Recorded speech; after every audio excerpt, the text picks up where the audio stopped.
महाराष्ट्रातील ठाणे जिल्ह्यातील बदलापूर येथे एक भीषण रस्ता अपघात घडला आहे। मुंबई वडोदरा महामार्गावर भरधाव वेगातील BMW कारचा अपघात होऊन 2 जणांचा जागीच मृत्यू झाला असून एक युवक यामध्ये गंभीर जखमी झाला आहे। हा अपघात इतका भीषण होता की कारचा अक्षरशः चक्काचूर झाला। मिळालेल्या माहितीनुसार रविवारी 21 जून रोजी पहाटे हा अपघात घडला।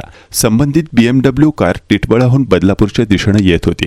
कारचा वेग तब्बल 251 किलोमीटर प्रति तास इतका असल्याचं सांगितलं जात आहे।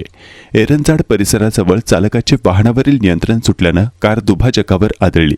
त्यानंतर कार अनेक वेळा पलटी होत रस्त्यावर दूरपर्यंत घसरत गेली।